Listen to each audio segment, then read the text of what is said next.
Greetings. Welcome to Electronic Circuits 1. I am Behzad Razavi, and this is lecture number 29.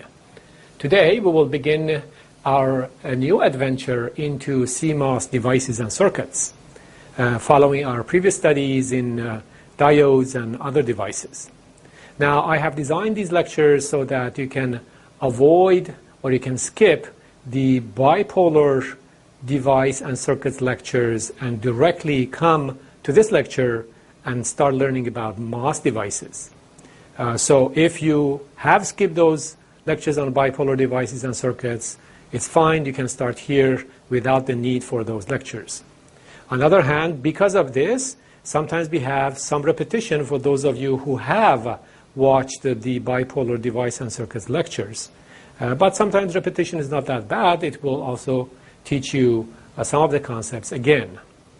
So today, we will start as follows. We will take a look at the structure of the MOSFET, see what it is. It's a new type of device, a transistor.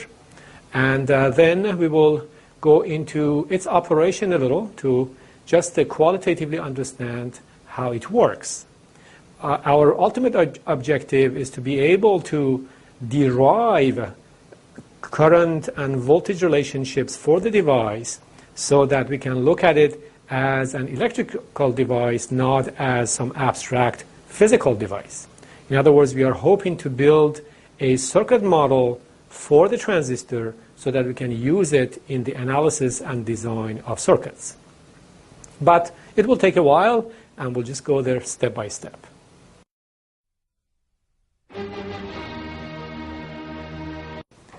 This is a plot published by Gordon Moore, who is one of the founders of Intel, back in 1960s.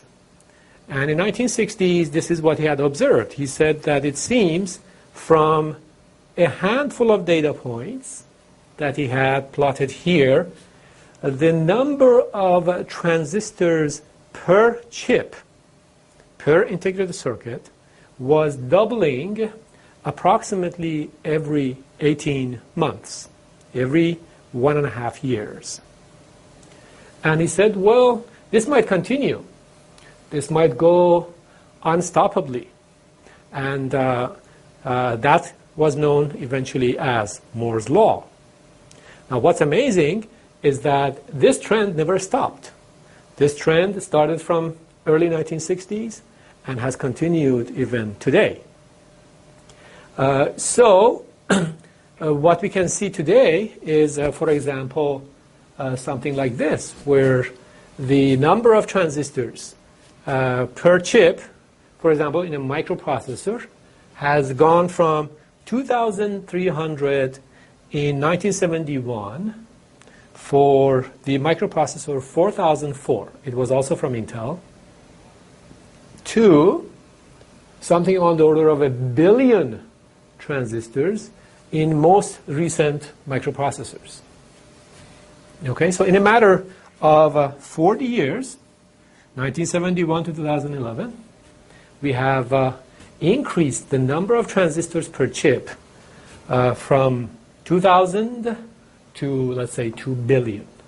Okay, this is a phenomenal increase, phenomenal progress in this technology, and is unmatched by any other technology developed by human beings.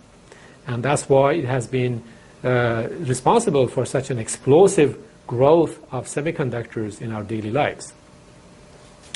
All right, now, when we build these chips, we build them on a wafer.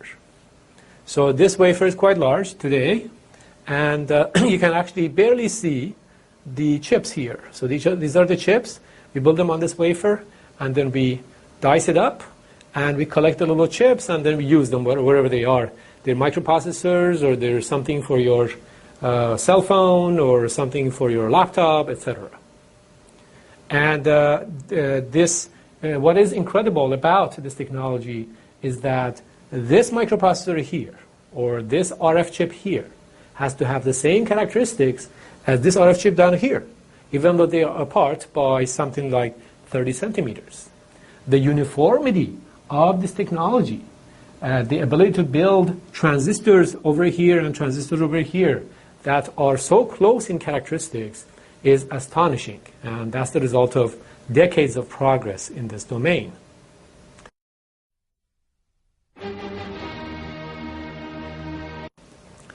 So, before we jump into the lecture, I would like to pose one question or one suggestion. So here's the first thing we want to do. Let's build an amplifier.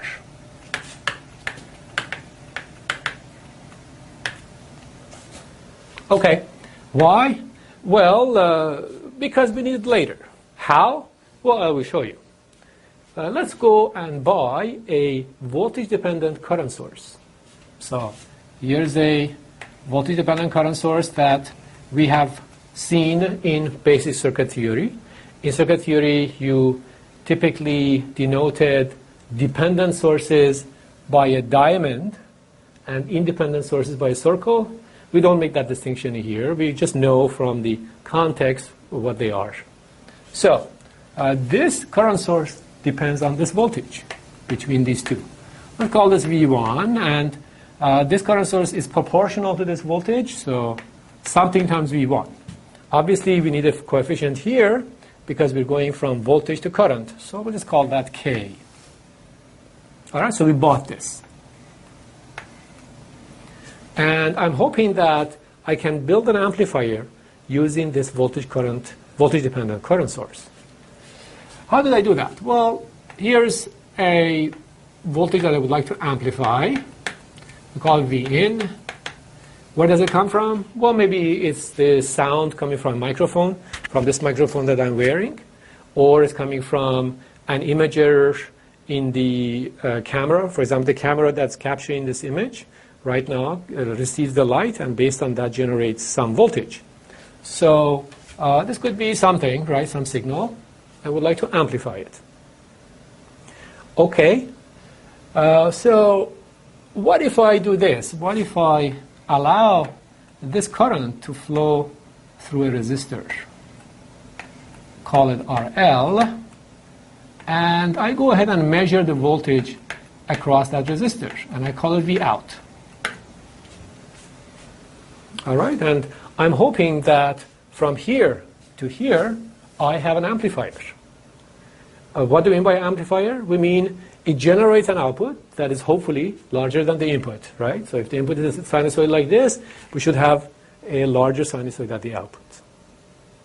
So let's see if that could happen. Well, we just need to solve this very simple circuit from basic circuit theory. We write a KCL right at this node, knowing that this voltage is called V out.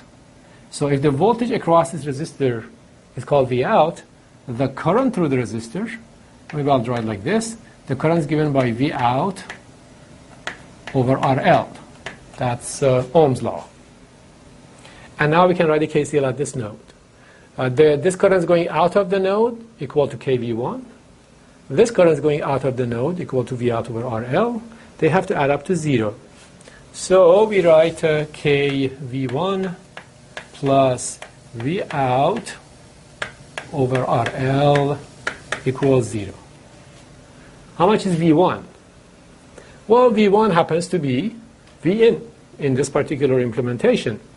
So I can say V out over RL equals minus K V in, and that means V out is equal to minus K RL times V in. Okay, we see that the output voltage, the output sinusoid maybe, is proportional to the input sinusoid, obviously. And this factor is some value. Maybe I can choose KRL to be a respectable number, maybe 5, maybe 10. So I can build an amplifier that amplifies the signal at the input by a factor of 10. Of course, there's a negative sign here, which just came out of the equations. What does that mean? It just means that the output signal is flipped, right? Not a big deal. So if I have a sinusoid like this, and I have some amplification factor of 5, then it's 5 times bigger, but it's also flipped. So because it's flipped, it goes like this. It's shifted by 180 degrees. So that is the output voltage that we get when we apply this type of input voltage. So the point of this exercise is to say that if we have a voltage-dependent current source, we can build an amplifier. And as we will see, a MOSFET, a MOS device, can operate as a voltage-dependent current source and can give us amplification. And amplification is essential to pretty much any electronic circuits that we build. All right. So far, so good. Now, before we introduce the MOS device itself, let's go and look at something much simpler, just to get our feet wet, and then we go to the MOS device. So here, I would like to make a simple observation.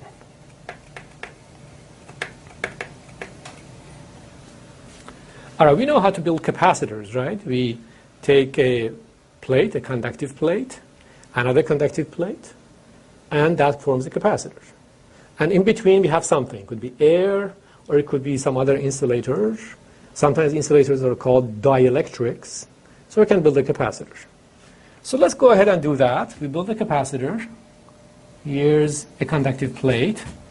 So we'll say this is a conductive plate, maybe made of metal or something. And then we need another plate. Now for the other plate, I will not use metal. I will use a piece of semiconductor, maybe p-type semiconductor. And I'll make it a little thicker, just for illustration purposes.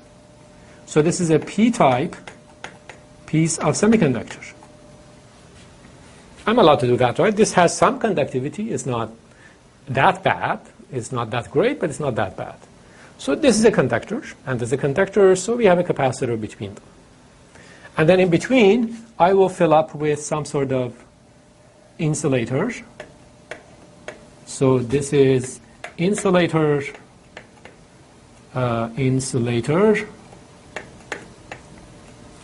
sometimes we call it the dielectric.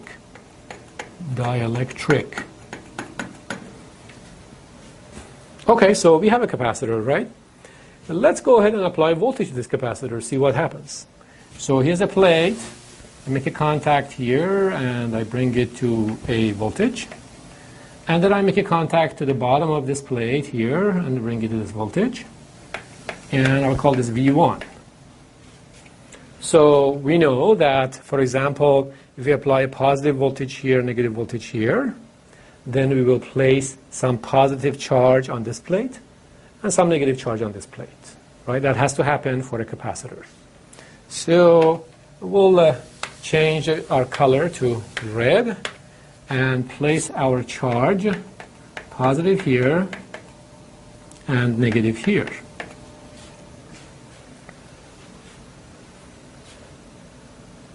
Okay, so what we see is that when the positive terminal of the battery is connected here and the negative terminal here, this positive terminal attracts some negative charge to this surface right here.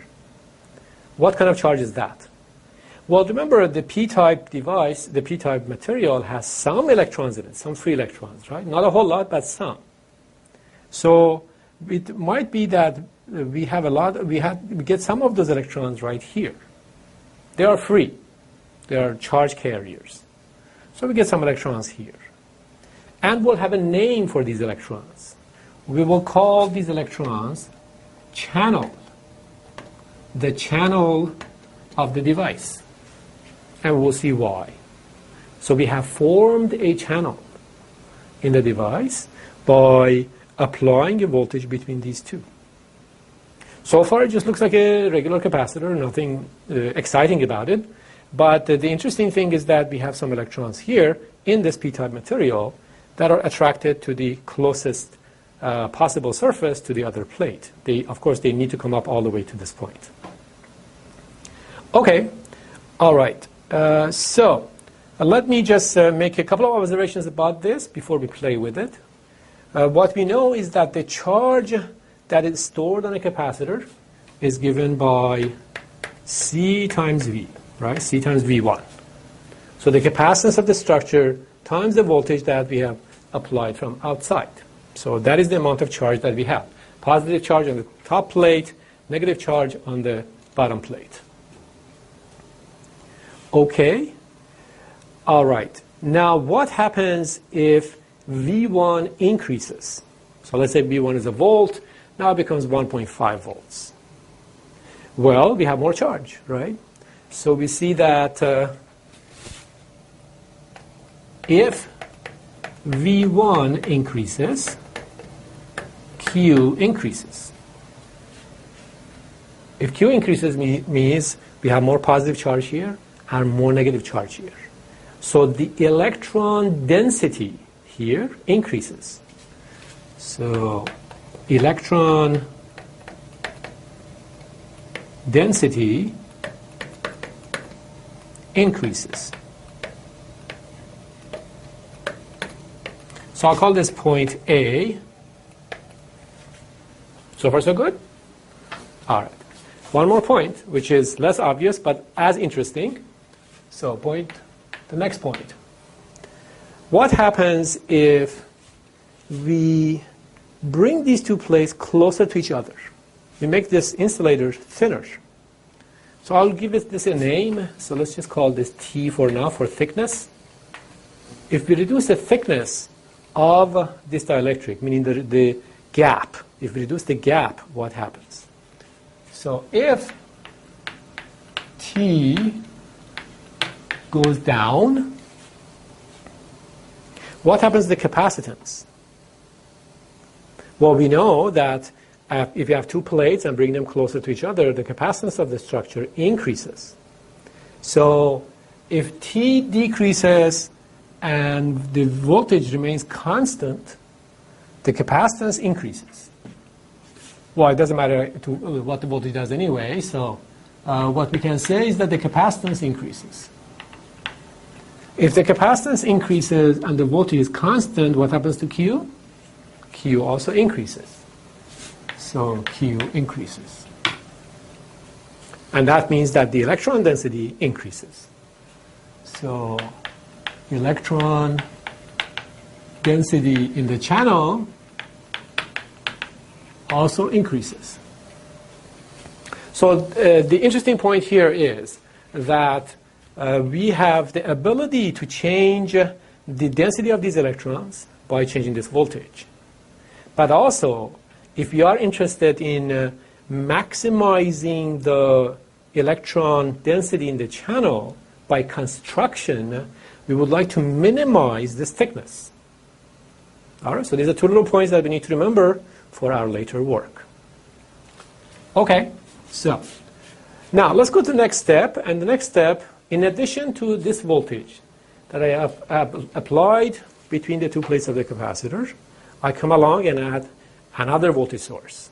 Now here you have to be very careful not to get confused. So let me go ahead and do that. And let me change the color of my pen to avoid confusion. So this time, the voltage I'm applying is from here to here. Okay, so I'll put a contact on this point, bring a wire out, put a contact on this point, bring a wire out, and then apply a voltage source between these two terminals. Positive here, negative here. We'll call this V2. So then what happens? Well, we have some free electrons here. And we have applied a voltage difference between this side and this side. So the electrons start moving. They move away from the negative side and towards the positive side.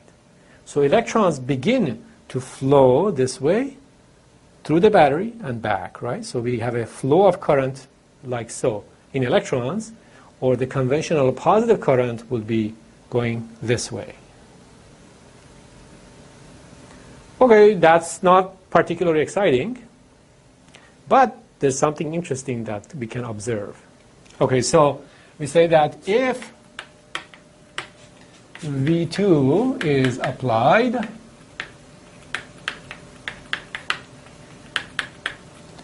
current flows from A to B. A is here,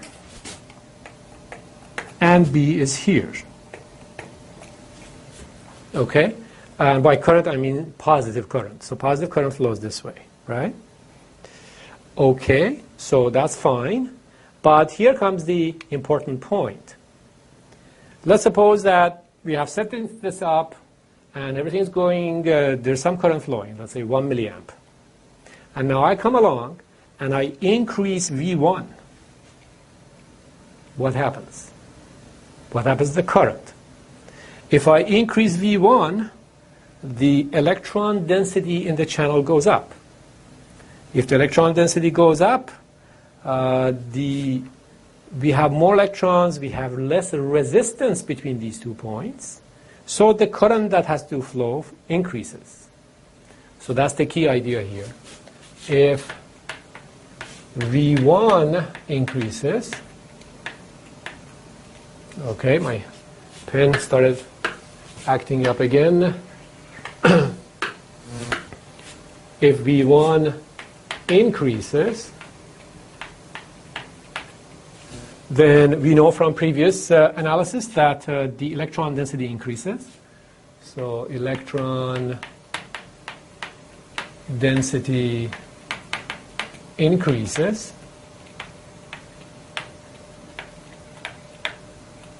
Which means the resistance between A and B decreases, right? If you have more charge carriers, you have less resistance between two points.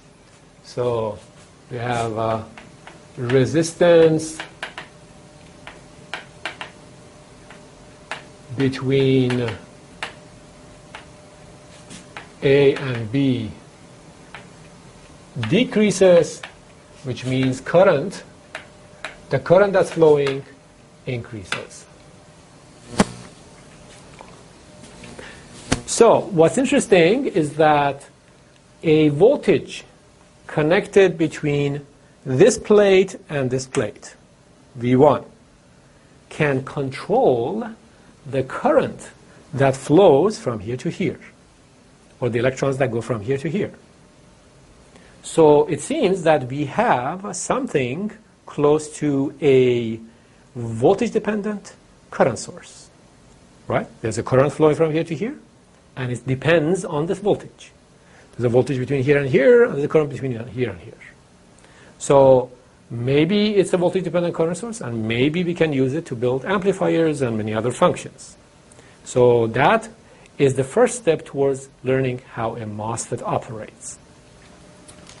Okay, now let's go and look at the MOS structure. Let me see if there's anything else that I need to mention. Okay.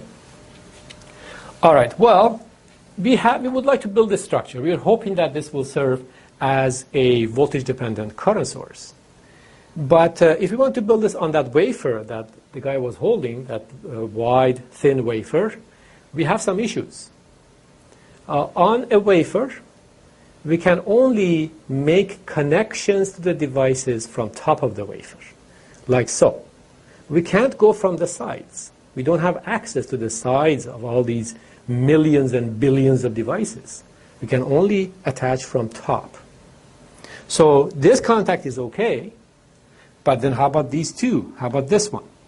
We can't go from the sides.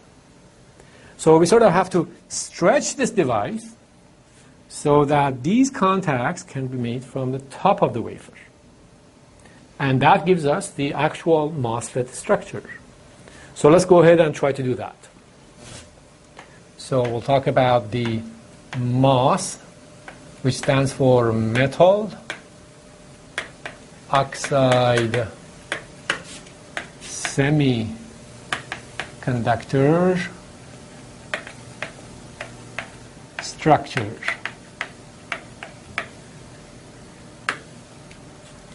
Okay. All right, so while we have the top plate here, let's just draw it, but draw it in 3 dimensions to make it clearer. So here's the top plate. It has some thickness. We said this is a conductive plate, right? Like a capacitor. So we call this the gate.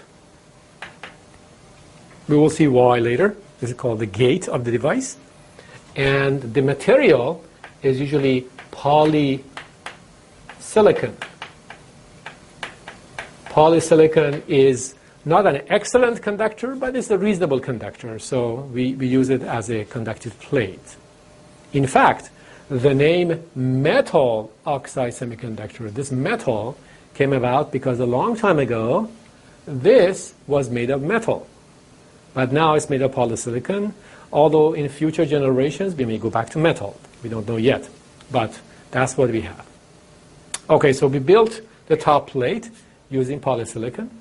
Now we need an insulator. So we will build some insulator underneath. So this insulator is made of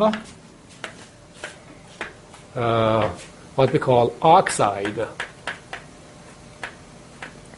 So this is really silicon dioxide, but we just shorten it to oxide. We call it oxide.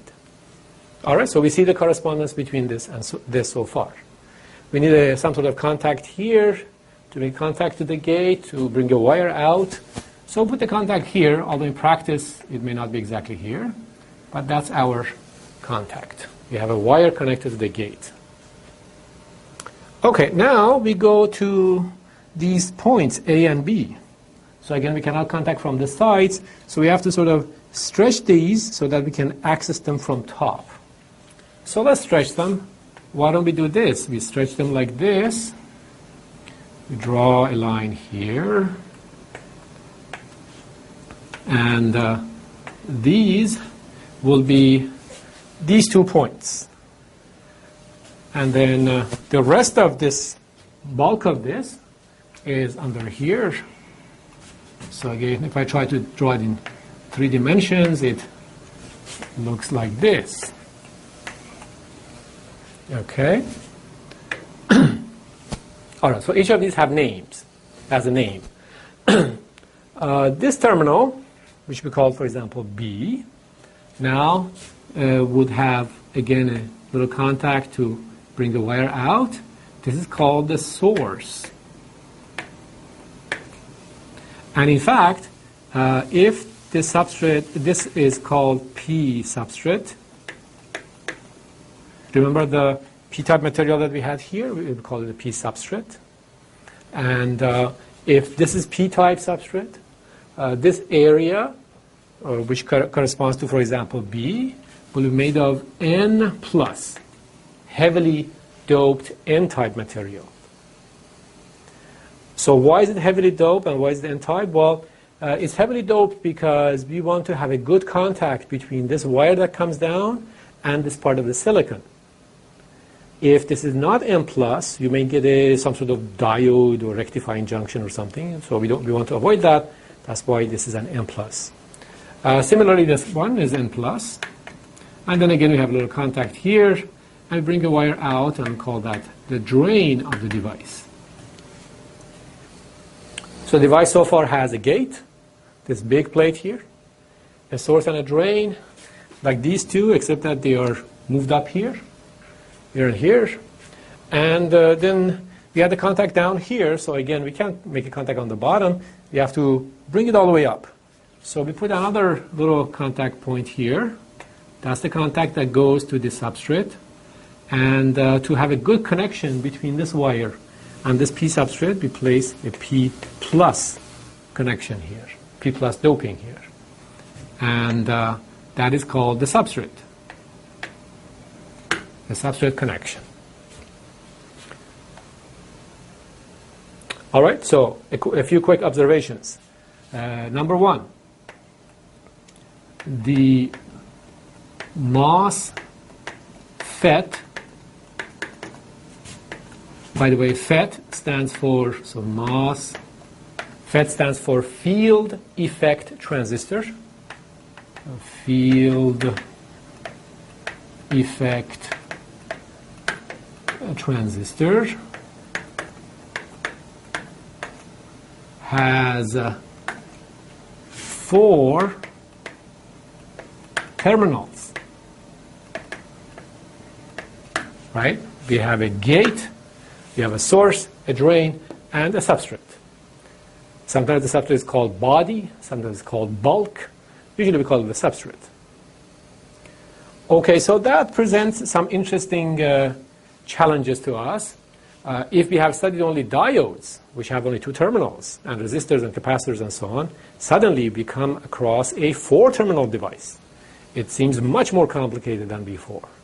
For a 2-terminal device, we had 1 current, 1 voltage. That was it. Here, we have 4 terminals. So we may have a current from here to here, we have voltage from here to here, all sorts of combinations. So we should not get scared, we'll just move forward and analyze it step by step. All right, the second point that we can see is that MOS structure is symmetric. And by that we mean it's symmetric with respect to source and drain. Here's the source, here's the drain. If you don't worry about the substrate for now, you can see that it's symmetric, right? You cannot tell which one is the source, which one is the drain. And whether the substrate is over here or over here doesn't make any difference, because we're just trying to make a wire connection to this big bulk here, right? So that doesn't affect the symmetry that much. So the fact that the MOS structure is symmetric is sometimes actually very useful in circuit design. All right, if you have watched the bipolar lectures, you might remember that the bipolar structure was not symmetric. So that's a point of contrast between the two. Okay. All right, so remember this T, the thickness of this insulator? Well, that's this thickness here, right? This thickness of this dielectric, which we called oxide. So sometimes we denote this by T, and then we add ox to be specific, and that's from here to here. We say T ox.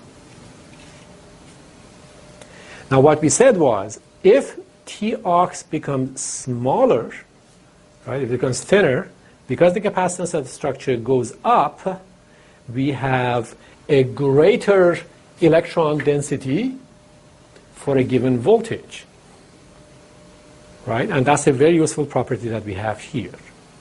So in technologies that have followed since Moore predicted what happens in 1960s until now, this oxide thickness has been going down and down and down, because we want to have a stronger control for this voltage upon this charge, the mobile charge.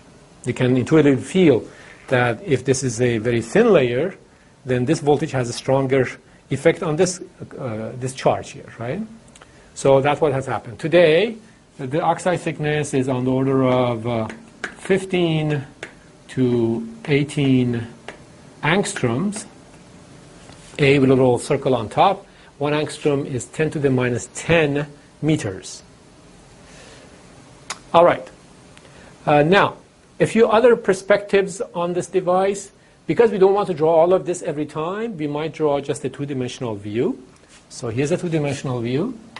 We draw it quickly. We have to get used to it. So here's our oxide. Here's our gate. And here our source and drain. So N plus, source and drain. And this is the P substrate. In fact, in many cases, we may not even draw the substrate, and in fact, we may not even draw the substrate connection. As we will see, the substrate connection usually is some well-defined voltage, and we don't worry about it too much.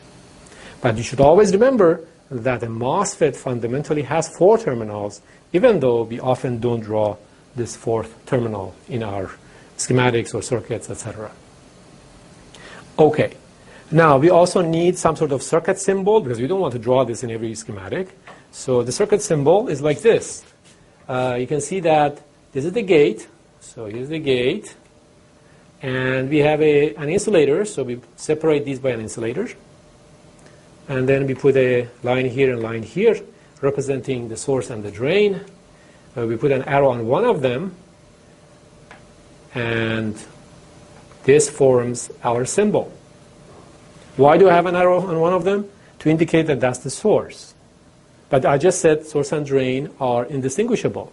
Well, yes and no. Sometimes they are, sometimes they're not. The device is symmetric, meaning that sometimes it can be the source, sometimes it can be the drain, if we know what we mean by source and drain anyway, right? But for now, we'll just keep an arrow on this.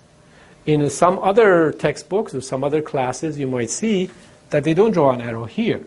They just don't draw anything here, and that's just a line here, and two lines to indicate the source and drain. But we usually draw the arrow, and this arrow is pointing outward because this is a P substrate, and these are N. Okay, so this is what we call an N MOSFET, N-type MOSFET. And of course, this is the gate, this is the source, this is the drain. What happened to the substrate connection?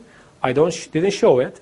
If we insist on showing it because in some cases it might be important, then typically we draw a dashed line like so, and that becomes the substrate connection. But in most cases in this course, we will not draw this. We just have these three terminals. All right, so that is the structure of the MOSFET and its symbol. Okay, now our job is to take this structure, or this, and play with it.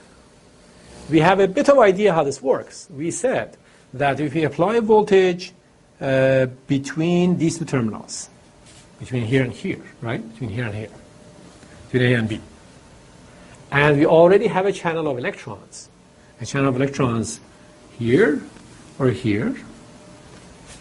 Then we may get a current, right? Because the electrons prefer to go through this battery. So if we connect a voltage between this guy and this guy, between source and drain, we may get a current through source and drain. The current will flow. And what's interesting and important to us is that that current can be controlled by the gate voltage. This voltage. So if this voltage goes up and down, of course with respect to here, if this voltage goes up and down, we control the density of electrons here. So if this voltage goes up and down, so there's a voltage source tied between here and, for example, here, substrate, right? As this voltage goes up and down, we adjust the density of electrons here, meaning we reduce the resistance or we increase the resistance. And that means that the current that will flow through source and drain and the channel, will be controlled by that voltage. So these are some vague ideas that we have right now. We want to go in there and solidify these ideas step by step. Okay, so let's go and add a page and start looking into the details of the circuit.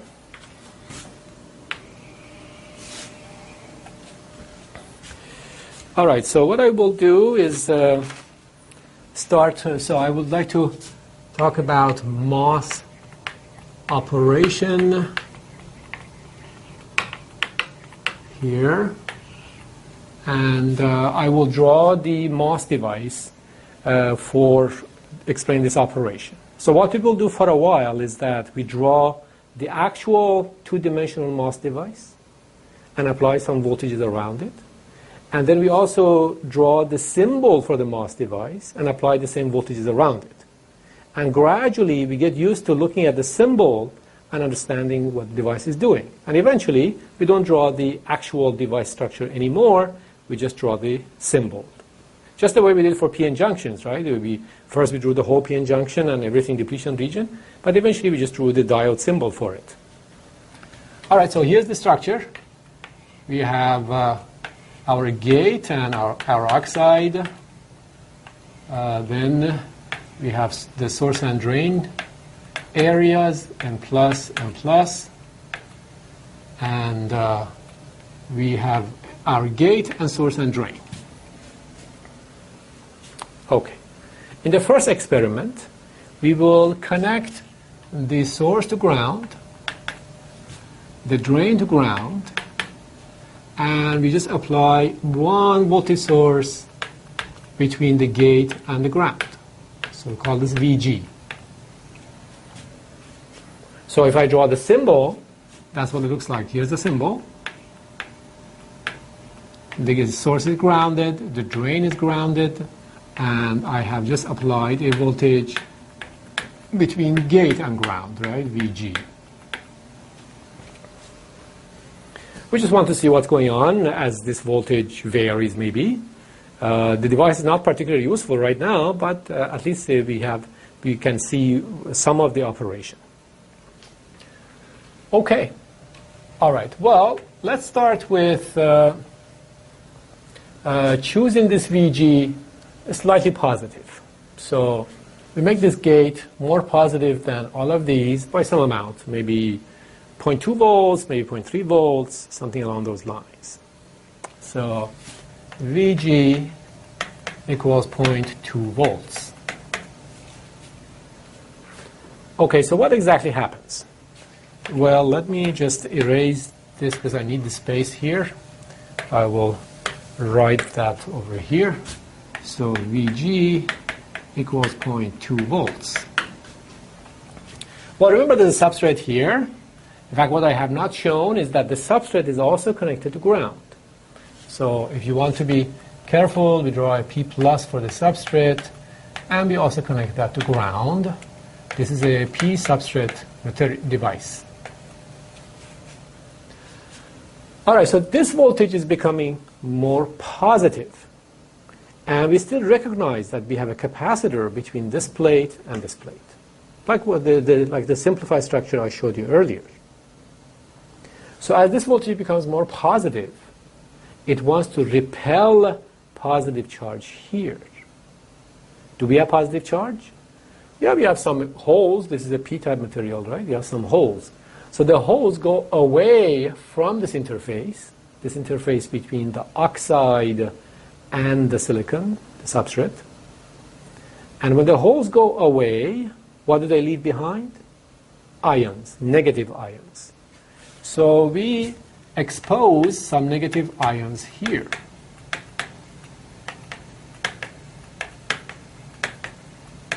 Okay, all over the place. So I'll draw maybe another row here. So these are negative ions. This is reminiscent of what happened in a p-n junction on the reverse bias in particular, right? Remember that when we increased the reverse bias, we exposed more ions on each side. The depletion region became wider. So that's what we are thinking. If we apply 0.2 volts, we repel the holes go away, they leave behind negative ions, and that's good as far as this capacitor is concerned. This capacitor wants to have positive charge on this plate, because we have a positive side of the battery, and then negative charge on this plate, and that's negative charge, so the capacitor is happy. Okay, so we have negative ions, and we keep increasing this voltage, and what we are thinking is that these negative ions become more and more in population, and we might actually call this a depletion region because it is depleted of free charge carriers. So we call this the depletion region.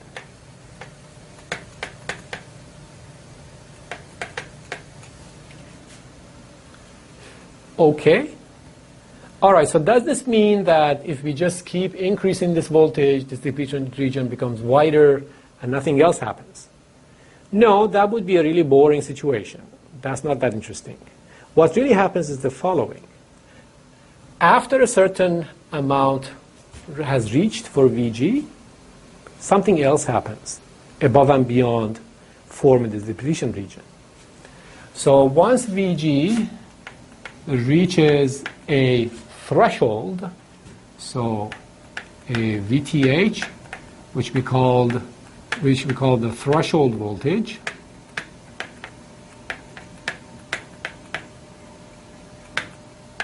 so once VG reaches a threshold voltage, something else happens in addition to these ions being exposed. All of a sudden, we will get some electrons right here. So the capacitor is still happy because as we are increasing this gate voltage, we are hoping to place more positive charge here and more negative charge here. And previously the negative charge was coming only from negative ions, but now it's coming in addition from some electrons, some free electrons.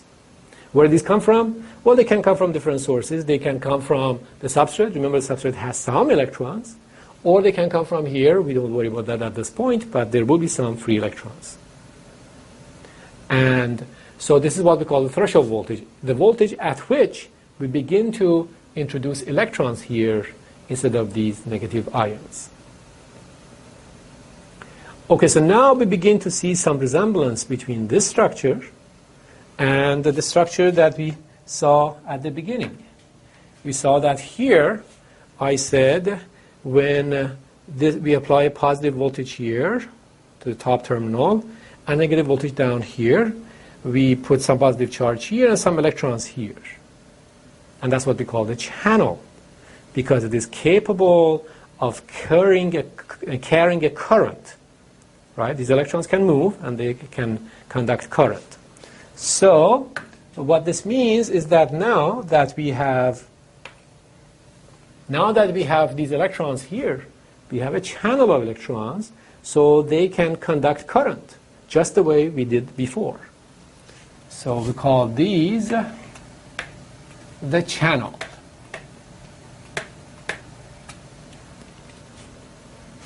How much is the threshold voltage today? About 0.3 volts, maybe 0.4 volts, maybe 0.2 volts, depending on the technology that we are dealing with, but something in that range. Now, of course, one puzzling thing here is that how did we decide, how did the device decide to stop exposing negative ions and instead bring free electrons? Okay, that's beyond the scope of this course. For that, you have to take some semiconductor physics, understand how this works. But for now, we'll just accept that as given, and that's what happens. Below the threshold voltage, if the gate voltage is less than that, we don't have electrons, so we won't get any current from source to drain. But once the gate voltage passes the threshold, we have some free electrons, and the free electrons are capable of conducting current. All right, so this is just the first step towards understanding how MOSFET works. We have a lot of things to cover, but for now, that's what we have. All right, let me look at my notes here. Okay. So now, what happens as the gate voltage goes beyond the threshold voltage? So what we see is that as Vg increases, just like the simple structure we saw before, the electron density in the channel density, let me do this, the electron density in the channel increases. If the electron density increases, it is like we have a smaller resistance between these two. Right? The channel is a better conductor, so we have less resistance. So it means that the resistance between the source, which we denote by S, and the drain, which we denote by D, goes down. Now that's a very interesting and useful device. What do we have here? We have a device like this. It's a resistor between source and drain, right? Here's source, here's drain. This is a resistor because we have some channel of conduction. But this is a variable resistor, so it has a third terminal, which we call the gate, and this gate can vary the resistance between the source and drain. If the gate voltage is low, we don't have that many electrons, the resistance is high. If the gate voltage is high, we have lots of electrons, the resistance is low. So that's a very useful device. This is called a voltage-controlled resistor or voltage-dependent resistor. A little different from a voltage-controlled current source, but we'll get there, don't worry. Okay. All right, so we now can go and play with the device a little more. All right, the MOSFET has 3 terminals for now. We don't worry about the substrate that much.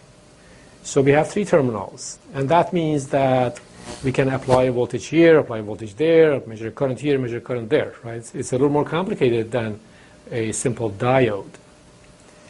All right, no problem. So why don't we do this? Let's go one step further and not assume that the source and drain have the same voltage.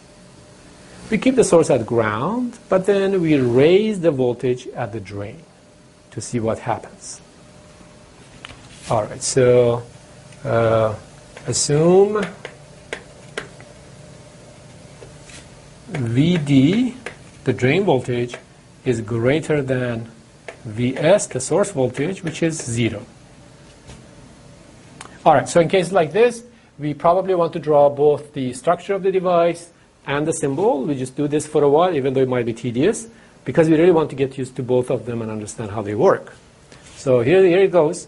We have our device with source and drain, source grounded, drain not grounded. So drain is connected to some sort of voltage source, VD, and the gate is also connected to some voltage source, which we call VG. The substrate in case of curators is also grounded. Okay, so that's our structure. And then at the circuit level, this is what we have. We have our MOSFET. And the source is grounded. The drain is connected to a voltage source, VD. And the gate is connected to another voltage source, VG.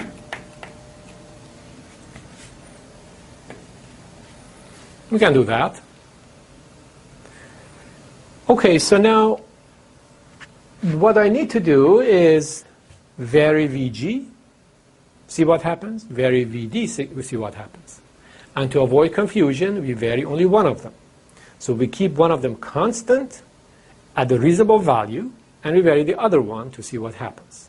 For example, previously, we assumed that VD was 0, and we varied VG, and saw that a channel begins to form, and we exceed the threshold voltage, and the resistance keeps going down, and so on.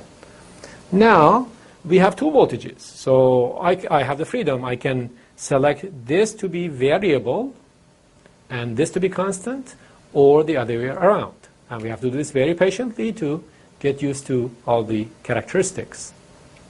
Okay, so let's go ahead and first assume that VD is constant and we vary VG. So case number 1, VD is constant. For example, 0.3 volts. Okay, just as an example. And we begin to vary VG, and we would like to see what happens. So I will draw that again, and this time I'll play a trick on you. I will turn this device counterclockwise by 90 degrees. So I will draw it like this.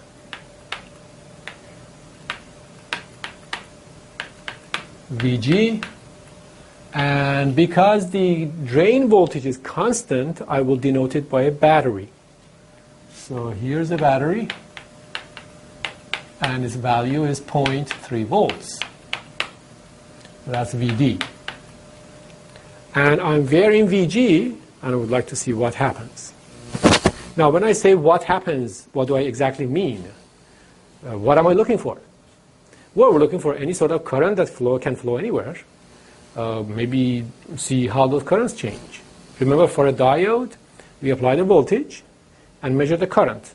as the voltage went from, let's say, 0 to 0.8 volts, we saw that the current started from 0 and went up exponentially.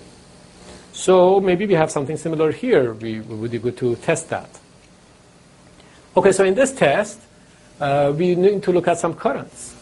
Let's look at the current that flows this way here.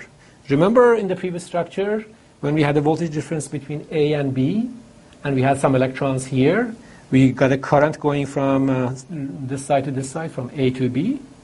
So the same thing can happen here. And that's the current that flows here. It flows through this. We'll call this the drain current because it goes through the drain terminal. So we will denote this by ID. So this is ID. And this is ID. This is called the drain current. So I would like to plot ID as a function of VG. VD is constant, 0.3 volts, we don't touch it, we're just changing VG. So what do we expect? Here's VG, here's ID. Okay, let's start with VG 0, equal to 0. When VG is equal to 0, this voltage is 0. Well, VG is less than 1 threshold. If VG is less than 1 threshold, we do not have electrons, we do not have free electrons, we don't have a channel, we don't have conduction. So the current through the device is 0. No current can flow from here to here. No electrons can go from here to here. No positive current can go from here to here. So we say that ID is 0. All right, so we keep increasing VG, and we reach a threshold. So once we reach the threshold voltage, VTH, then we have electrons formed here. So we have some electrons, and these electrons can conduct current.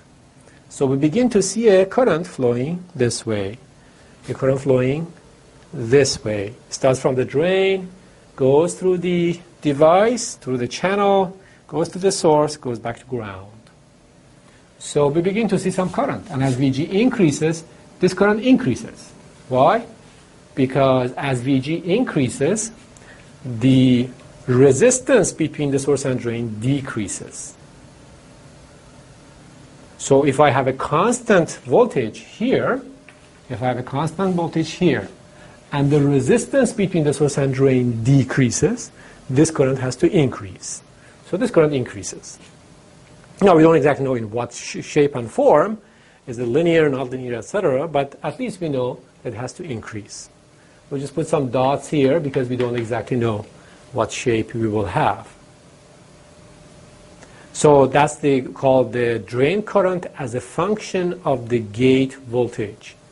In fact, we often call it as a function of the gate source voltage. So we look at it as a voltage difference between the gate and the source. Between the gate and the source. You see, this is connected between the gate and the source.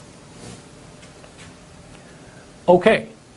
Now, is there any other current device that we have to worry about? Well, we have a current through the source. You can call it IS. But as you can see, the drain current and the source current are equal. Because if a current enters here, it has nowhere else to go, so it just goes all the way to the source and comes out.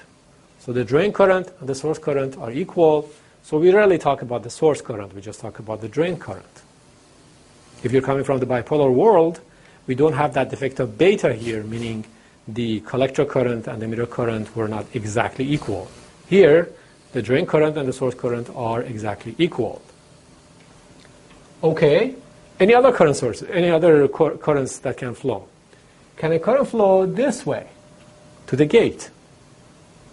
Well, if we go back to the structure, we see that the gate plate, which is a conductive plate, is sitting on top of an insulator. After all, we're trying to build a capacitor. So we don't expect any DC current, at least, to flow through this capacitor, because we know for DC currents, capacitors are open. So to the first order, we can say that the gate current is 0, regardless of what's going on around the device. So we will write that here, and we'll just remember it, that IG is equal to 0. Now, in modern devices, that's not exactly true. There's a bit of gate current, but in this course, we don't worry about it. Okay, let's go to case number 2. In case number 2, I will keep the gate voltage constant and reasonable. What's reasonable? Maybe more than the threshold to keep the device to have a channel. So we say VG is constant, e.g. 1 volt. So we want to have a channel of electrons in the device. And now we vary the drain voltage. So I will redraw the circuit, and I put a variable, I put a constant voltage source here, a battery. So here's a battery of value 1 volt. And then I apply a variable voltage to the drain, between the drain and the source, really. So that's VD. And again, I would like to see what happens. And by that we mean, how does the current of the device change? We have only really a drain current, so that's what we're going to plot as a function of VD. So we plot ID as a function of VD. Okay, when VD is 0, how much current do we have? Well, if you have 0 voltage across a resistor, we have 0 current. Doesn't matter what the resistor is, right? The resistor can be high or low, but we have 0 current. So no current here. So again, in your mind, you can place a resistor between these 2 points. When the channel is on, we said, it looks like a resistor, right? There's a resistor between source and drain. And as this voltage increases, this current wants to increase. So this current begins to increase right away. There's no concept of threshold on this side, right? Because if the gate has a sufficiently positive voltage on it, there is already a channel of electrons here, and all we need to do is increase this voltage to increase that current. So we get something like that. And again, we don't know where it goes, etc., but that's the general shape of it. All right, so this is called the ID-VD characteristic. This is called the ID-VG characteristic. And they are distinctly different, and they mean different things. And we always play with these characteristics for a given device to understand its properties. All right, our time is up. In the next lecture, we will pick up from here and dive into the physics of the MOS device. I will see you next time.